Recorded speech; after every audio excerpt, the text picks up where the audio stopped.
Hello बच्चों। आज के हम अपने अगले वीडियो के अंदर एम्पेयर के नियम और विस्थापन धारा घनत्व के मध्य संबंध देखेंगे। एम्पेयर के नियम व विस्थापन धारा घनत्व। ठीक है, एम्पेयर का नियम अपने पढ़ रखा है। एम्पेयर का नियम क्या कहता है? एम्पेयर का नियम कहता है किसी भी बंद बंद पथ से गुजरने वाली सभी धाराओं का योग का म्यू नॉट गुना क्या होता है? उस बंद पृष्ठ का चुंबकीय क्षेत्र का रेखीय समाकलन होता है।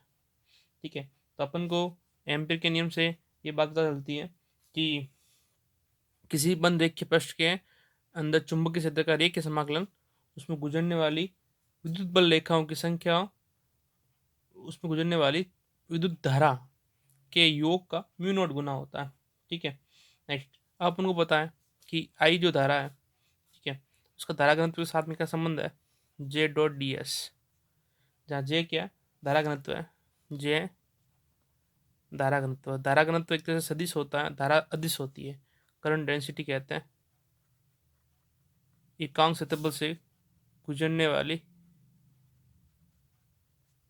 कुल धारा के मान को धारा घनत्व कहते हैं। ठीक है, तो धारा घनत्व का संबंध हो जाएगा आई बराबर जे डॉट डी एस। यहाँ पे अपन मान रखेंगे तो बी डॉट डी एल बराबर mu naught J dot D S. अब हमारे पास में जो समीकरण है इसको अपन एक देते हैं। इस समीकरण के अंदर एक लीनियर इंटीग्रल है और एक सरफेस इंटीग्रल है। ठीक है, वैसे इसको अपन एम्पियर के नियम का समाकलन रूप भी कहते हैं। ये एम्पियर के नियम का समाकलन रूप है। ठीक है, नेक्स्ट अब अपन को पता है कि लीनियर इंटीग्रल को सरफेस इंटीग्रल में चेंज करने के लिए अपने पास में क्या स्टोक का नियम है। ठीक है, तो स्टोक प्रमेय क्या कहता है? स्टोक्स प्रमेय कहता है, क्या कहता है कि बी डॉट डी एल, ठीक है, क्या हो जाएगा? Del cross b dot D S. ठीक है, किसी भी अ, किसी भी सदिश क्षेत्र का रेखीय समाकलन उसके कर्ल का क्या होगा? सरफेस इंटीग्रल होगा। ठीक है, तो ये अपन पढ़ रखी है स्टोक का प्रमेय से। ठीक है, तो स्टोक प्रमेय से अपन लीनियर इंटीग्रल को सरफेस इंटीग्रल में बदल देंगे और यहाँ पे जो बी डॉट डी एल इसको लिखेंगे del cross B minus d S equal to mu naught और उधर जाएगा जे डॉट डी एस। ठीक है, अब ये इधर इस तरफ आएगी तो क्या जाएगी? ये del cross B D S minus mu naught J dot D S equal to 0। ठीक है, इसको मैं लिख सकता हूँ del cross B minus mu naught J dot D S equal to 0। ठीक है, ये समीकरण ये समीकरण किसके लिए हो गया? ये किसी भी सरफेस के लिए एक तरह से एम्पियर के नियम का परिवर्तित रूप है। ठीक है, नेक्स्ट अब हमको पता है, क्या पता है कि ये इक्वल टू 0 है, तो मैं इसको कुछ इस तरह से लिख सकता हूँ। कैसे लिख सकता हूँ? So del cross B minus mu naught J equal to 0। ठीक है, या del cross B minus minus को तो उस तरफ ट्रांसफर कर देंगे तो म्यू नॉट जे। ठीक है, तो ये म्यू नॉट जे अपना डेल क्रॉस बी की वैल्यू म्यू नॉट जे हो गई। उसको देता हूँ समीकरण 2 देता हूँ। अब समीकरण 2 का क्या करते हैं अपन? डाइवर्जेंस लेते हैं। वैसे इस समीकरण को अपन एम्पियर के नियम का अवकलन रूप कहते हैं, अवकलन रूप कहते हैं। ये था समाकलन रूप, एम्पियर के नियम का समाकलन रूप, ठीक है। ये एम्पियर के नियम का अवकलन रूप है। नेक्स्ट आगे अपन क्या करते हैं, समीकरण 2 का डाइवर्जेंस लेते हैं। समीकरण 2 का डाइवर्जेंस लेने पर, ठीक है, क्या आएगा इसका divergence, del dot del cross P equal to del dot mu naught J, ठीक है। अब हमको पता है, क्या पता है कि डेल का इसके साथ में डाइवर्जेंस लेंगे, ठीक है ना। तो डेल डॉट का इसके साथ डाइवर्जेंस क्या आएगा, 0 आएगा, ठीक है। तो इसकी वैल्यू 0 रहेगी, अतः डेल, इनको ये आइडेंटिटी पता है, डेल डॉट डेल क्रॉस कोई भी ए वेक्टर इक्वल टू 0, ठीक है। तो इस आइडेंटिटी से अपन ये कह सकते हैं कि इसकी वैल्यू 0 रहेगी, 0 रहेगी तो ये क्या रहेगा, डेल डॉट म्यू नॉट जे भी 0 रहेगा, या डेल डॉट जे भी 0 रहेगा, ठीक है। तो ये जो समीकरण है इसको अपन कहेंगे समीकरण 3 कहते हैं। अब ये क्या रहा है, ये कह रहा है कि धारा घनत्व का डाइवर्जेंस डेल क्या होगा, 0 होगा, परंतु वो पता है कि सातत्य समीकरण ये निकलता है मैक्सवेल की फोर्थ इक्वेशन से, ठीक है। उसके हिसाब से डेल डॉट जे क्या होता है, minus rho upon del T, ठीक है। तो ये दो समीकरण है, इनके आपस में तुलना करें, ठीक है। तुलना करेंगे तो क्या मिलेगा अपन को, हमको मिलेगा, अब ये समीकरण 3 और 4 दो अलग बातें कह रहे हैं। ये कह रहा है डेल डॉट जे 0 होगा, और यहाँ से अपन को पता चल रहा है डेल डॉट जे जो है minus David rho upon David T होगा, ठीक है। तो दोनों एक साथ में सत्य नहीं हो सकते हैं, ठीक है। या तो थर्ड या फोर्थ समीकरण दोनों में से एक सत्य है, ठीक है। तो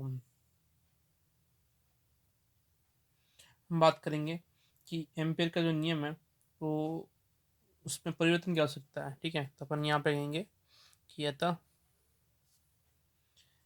आवेश वितरण के समय, या अपन कह देंगे कि जो सांतत्य समीकरण वो मूलभूत समीकरण है, अतः यह सत्य है, ठीक है। समीकरण 4 सत्य है तो 3 असत्य हो जाएगा, ठीक है। 3 असत्य है मतलब क्या हो जाएगा कि अतः एम्पेयर के नियम में संशोधन क्या हो सकता है,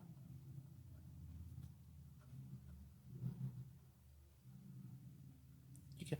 एक्चुअली अपन एम्पेयर के नियम से किसी संधारित्र के बीच में विद्युत क्षेत्र का मान ज्ञात करते हैं, तब भी क्या मिलता है, कुछ कम मिलता है, ठीक है। तो उस स्थिति में भी अपन को ये पता चलता है कि एम्पेयर के नियम के अंदर संशोधन क्या हो सकता है। तो मैक्सवेल ने क्या किया, मैक्सवेल ने एम्पेयर के नियम में संशोधन किया, नियम में संशोधन किया संशोधन किया तो संशोधन क्या किया, ठीक है। उसको अपन कहते हैं मैक्सवेल और एम्पेयर का नियम कहते हैं, ठीक है। तो मैक्सवेल ने एक्चुअली क्या किया था, एम्पेयर के नियम से क्या हो रहा था कि बंद पथ में चुंबकीय क्षेत्र का जो रेखीय समाकलन है वो हो रहा था कुल धारा आई। इसमें जो तो धारा आई काम में आ रही थी वो सिर्फ चालन धारा थी, कंडक्शन करंट थी। मैक्सवेल ने क्या किया, इसके साथ में एक अपने विस्थापन धारा भी जोड़ दी, ठीक है। तो यहाँ पे आई सी जो धारा है वो क्या, कंडक्शन करंट, चालन धारा। वैसे चालन धारा जो होती है वो आवश्यक कारण बहती है, और जो विस्थापन धारा है अपन देखिए कि निर्वात की स्थिति में बहती है, ठीक है। तो आई डी जो है वो क्या है, विस्थापन धारा है, विस्थापन धारा है। ठीक है, नेक्स्ट आगे बात करते हैं अपन। ये जो कंडक्शन करंट है उसका जो धारा घनत्व है वो कैसे होगा। IC की वैल्यू जो होगी वो होगी JC डॉट DS, और ID की जो वैल्यू होगी वो होगी JD डॉट DS। ठीक है, अतः B डॉट DL की वैल्यू जो हो जाएगी mu 0 JC plus JD dot DS।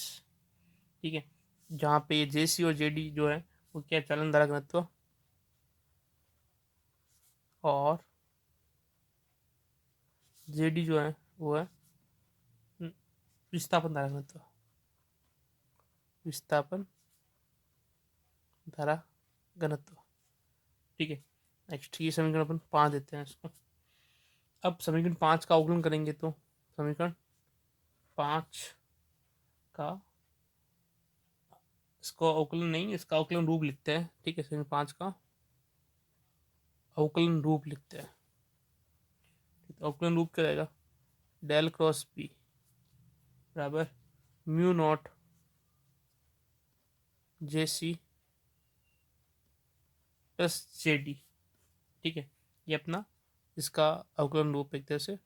ठीक है, नेक्स्ट अब अपन बात करते हैं इसको कैसे बदला अपन ने। B डॉट DL को अपन ने वापस चेंज किया इसकी गाउस की डाइवर्जेंस थ्योरम से।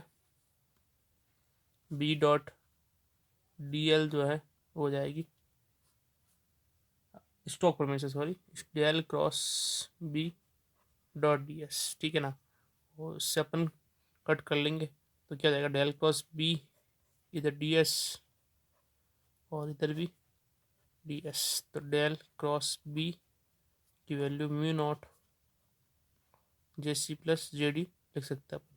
ठीक है, इंटीग्रल हट गया। नेक्स्ट अपन इस समीकरण का डाइवर्जेंस लेंगे। समीकरण का डाइवर्जेंस लेने पर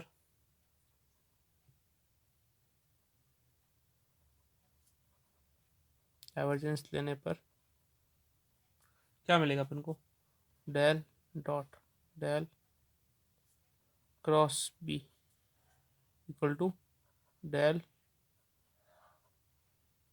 dot mu naught JC plus JD।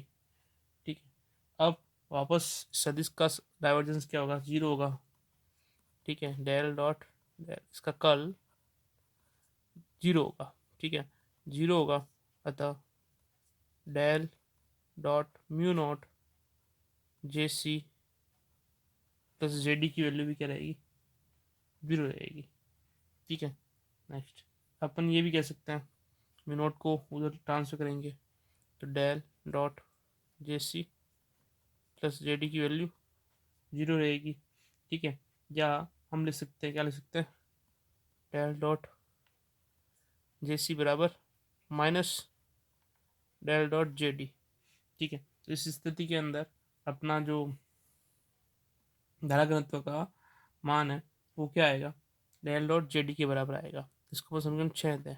तो वापस अपन इस समीकरण की सांतत्य समीकरण से तुलना करें, वो क्या है, सांतत्य समीकरण से del dot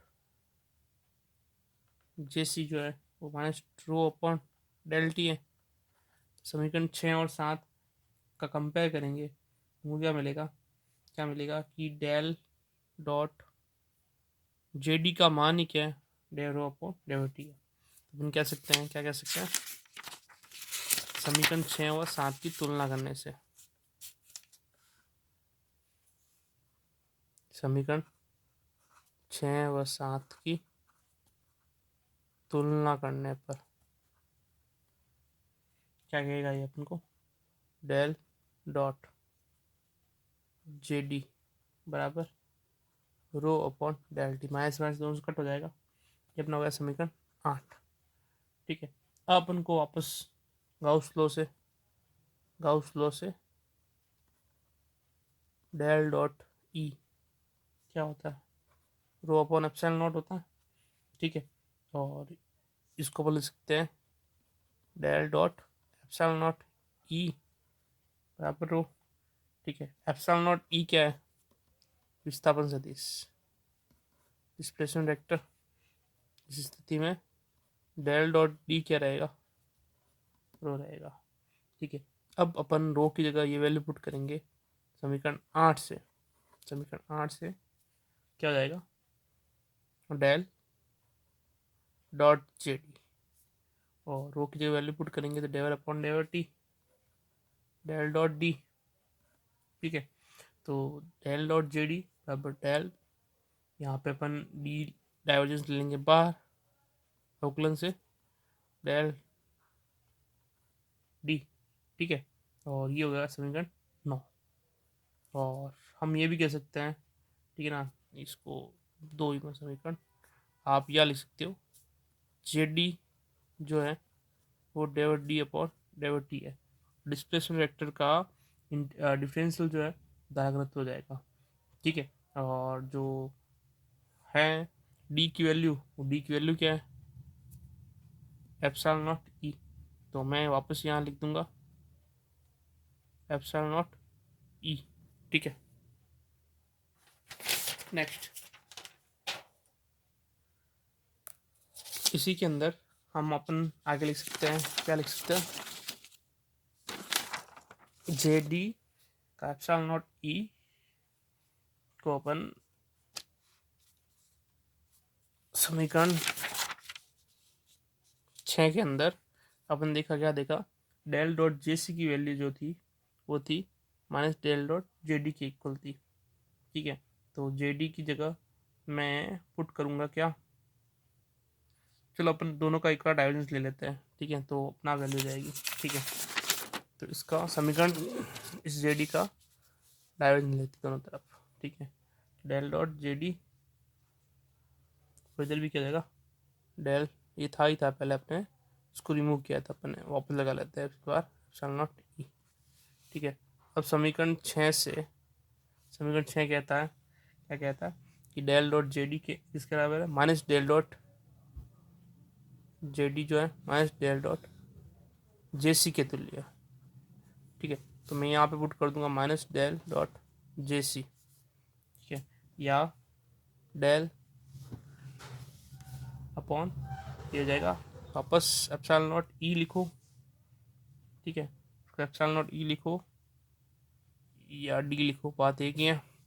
del dot J सी की वैल्यू हो जाएगी, माइनस उधर ट्रांसफर करूँ और इसको अंदर ले जाऊँ तो डेल डॉट एप्सिलॉन नॉट ई की वैल्यू क्या हो जाएगी? ये हो जाएगी रो के इक्वल।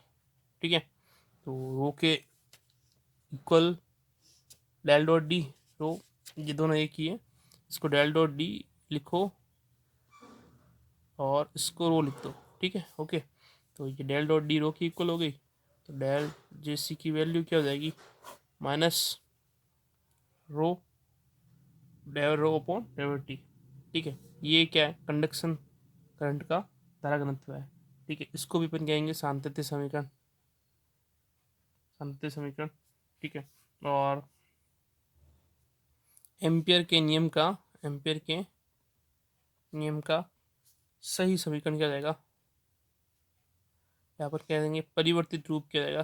परिवर्तित रूप वो हो जाएगा B dot D L mu naught J C plus J D dot D S. ठीक है, नेक्स्ट दो बात अपन और इसमें ध्यान रखेंगे कि विस्थापन धारा जो होती है, ठीक है, विस्थापन धारा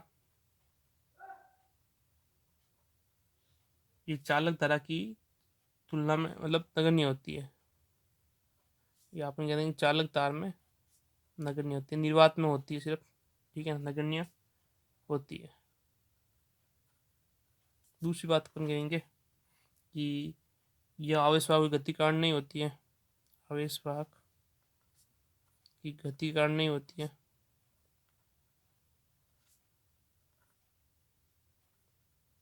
ठीक है, और तीसरी बात अपन कहेंगे कि यहाँ विद्युत क्षेत्र चुंबकीय क्षेत्र के मध्य संबंध स्थापन के लिए उपयोगी है। या विद्युत क्षेत्र और चुंबकीय क्षेत्र के मध्य संबंध, ठीक है, स्थापित करने के लिए उपयोग होती है।